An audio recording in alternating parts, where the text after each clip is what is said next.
Hey guys, it's Matthew here once again with another little edition of starter builds for a new league, this time around Ultimatum League.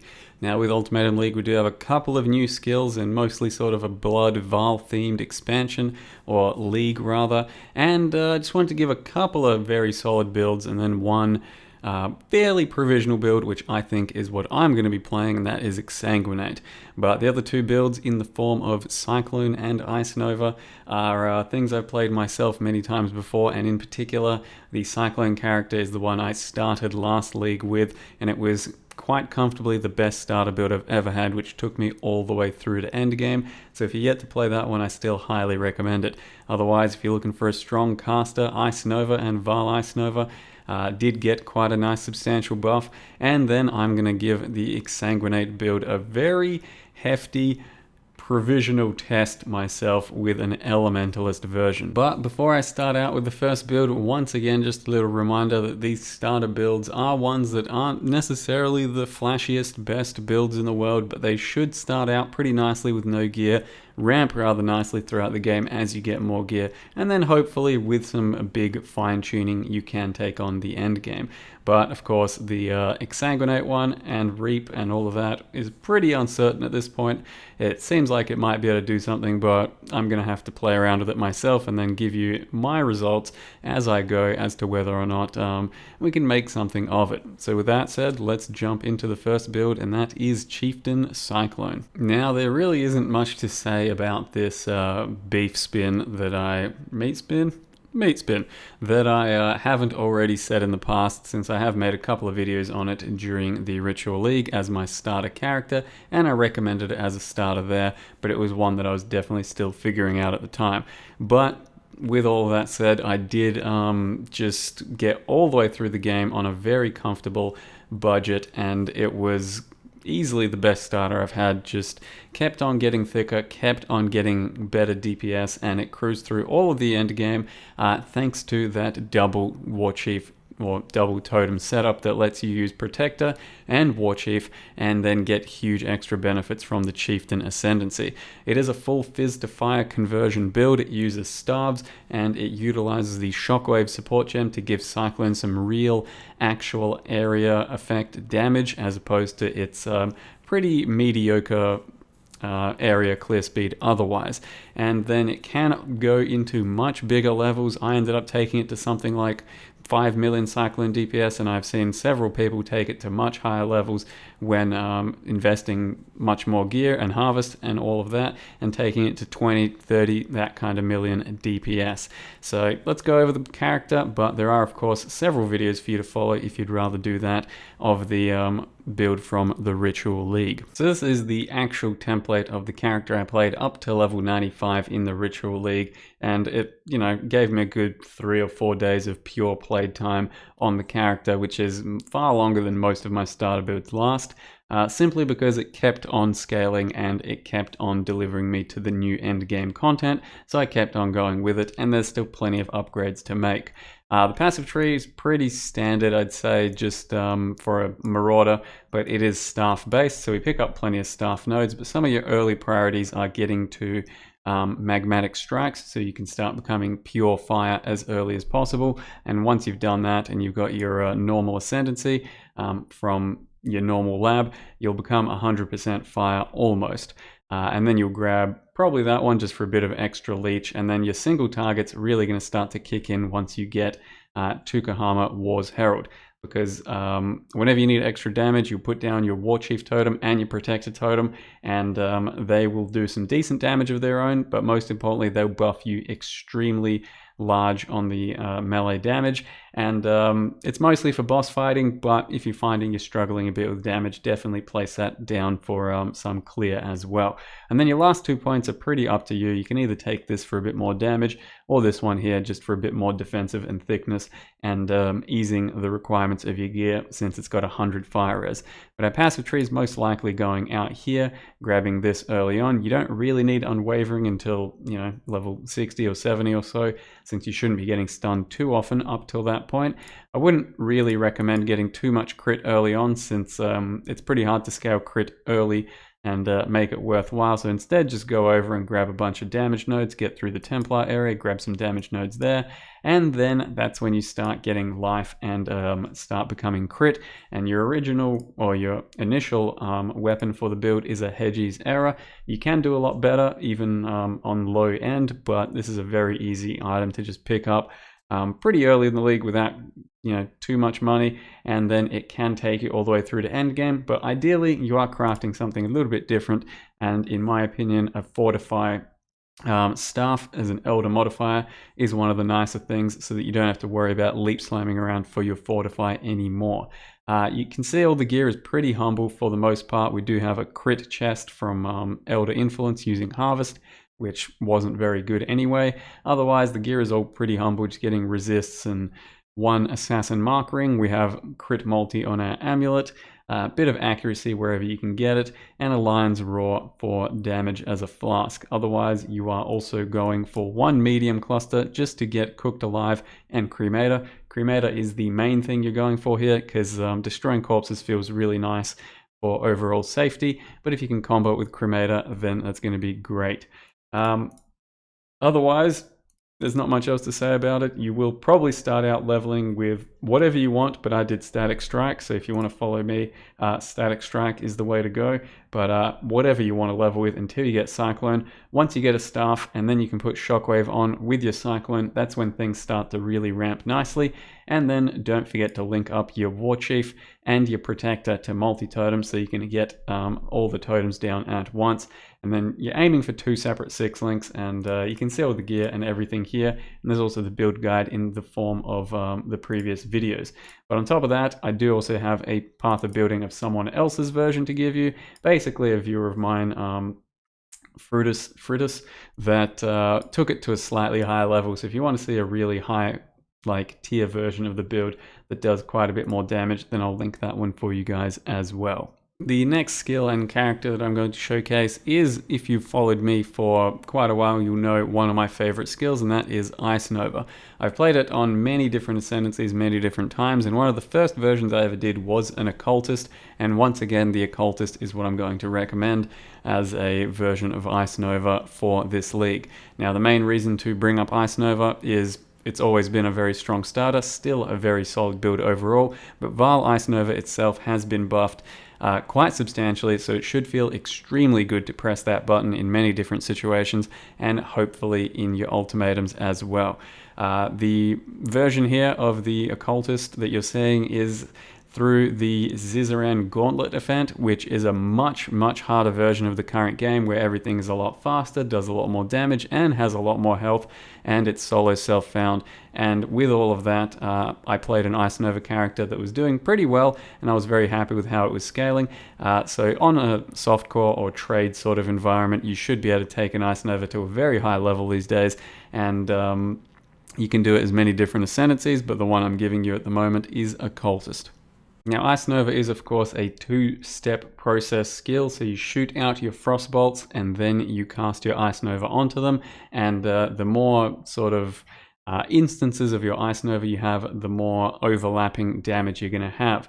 And that's where it gets really powerful with Echo, Spell Echo, and then also Greater Spell Echo. So Pledge of Hands is incredibly hard to beat for this type of a build, and that's what you want to aim for the main weapon of Ice Nova, so that you'll end up having several repeats of the Ice Nova on your frost bolts with only one press.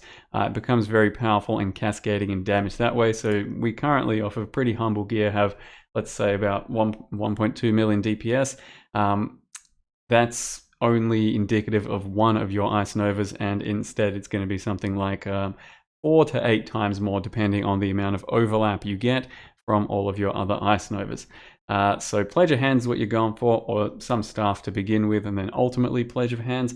Staves in general have a very nice passive tree for Ice Nova, since you get good crit and good area, and part of the reason that we're going for Occultist is to get that power charge node to get a little bit more area, but for the most part it's for this minus cold, or this big cold node, which does make things quite a bit nicer and safer. You grab Malediction for an additional curse, so then ultimately you're doing Assassin Mark and Frostbite, but you can also get a third curse in if you really want with passive tree here or through the chest, and then also incorporate elemental weakness. You can even, instead of taking the area node here, go for the immunity hexproof node just to make sure that all your curses are always going to go up, but we really don't need the explosion with the chaos for this build, so it's not that worth it in my opinion. The passive tree, very standard spellcaster passive tree, except it incorporates staves and a power charge node, otherwise pretty basic. A few little area nodes, mind over matter, a couple of mana nodes, and we're also grabbing Intensify +1 since we will be using Intensify, and that's a pretty big more multiplier to have one more round of Intensify there. You'll grab one Threshold for Frozen Trail for your Frostbolt. It just gives you a few more projectiles and also gives you good proj speed to make it feel quite a bit better. But if you really want, you can start using 2 of them instead, and then you'll clear a lot faster. Just remember to put in slower projectiles for your Frostbolt when you're trying to do single target, because you definitely want your Frostbolts to travel a lot slower when you're doing a single target or a boss fight. Otherwise, very humble gear, as you can see throughout there when you look at it if you want to. Vile Ice Nova, most importantly, Spell Echo. Once you get it at level 38, that's when it really starts to feel good. Up until that point, it will feel a bit clumsy, a bit shitty. Just level with Frostbolt for the most part, link it up, but also use Ice Nova every now and again, and then Vile Ice Nova. Once you get Spell Echo, that's when things start to really take off. Frostbolt, however, will be your utility. Just use lesser multiple projectiles early on. Get some Arcane Surge. That's how we're going to Hex Touch a Frostbite. If you get another curse as well in the end, you can also Hex Touch a second curse there, so that your Frostbolts are cursing everything for you. Getting one Assassin Markering as well, and then just a Herald of Ice for our mana reservation, but otherwise we're leaving it pretty unreserved for mind over matter.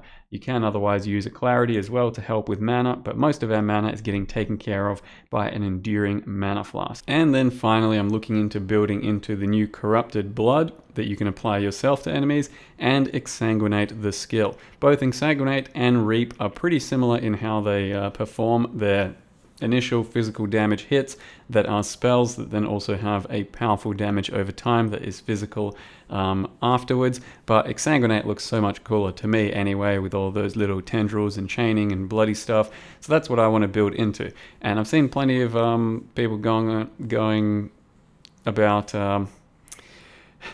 and I've seen plenty of people trying to build into maybe Gladiator, Scion Gladiator, Trickster, and Trickster was my first impulse as well personally, but since all those options are out there, I'm going to go ahead and throw us a curveball and try and make an Elementalist.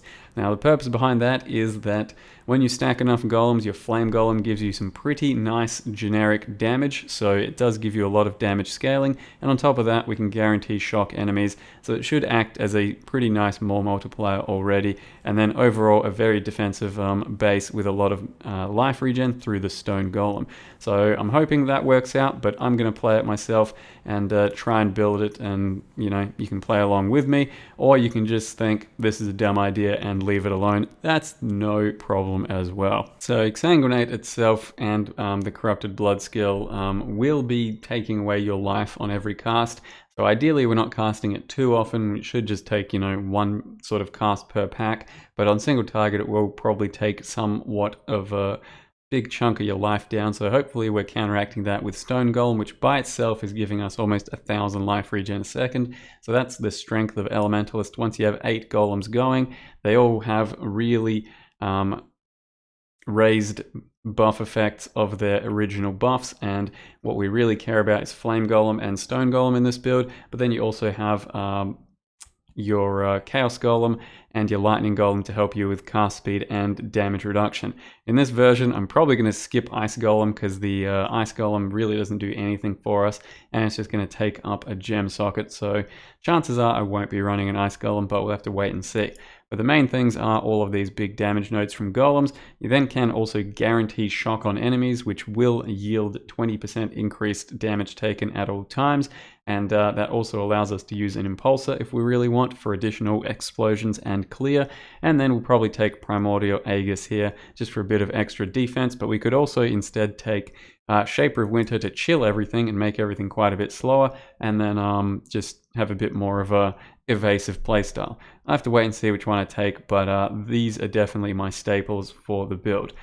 You do want an Anima Stone in the end, which is a combination of the 3 Primordial Gems for an extra Golem. Otherwise, dual sockets are going to be kind of whatever, and we definitely want to get a large cluster happening with Primordial Bond, just to make Golems a bit more stronger, and then physical damage over time mediums with the new node that's not yet in Path of Building, comboed with just about anything, some physical damage over time multi, and then some life nodes down here.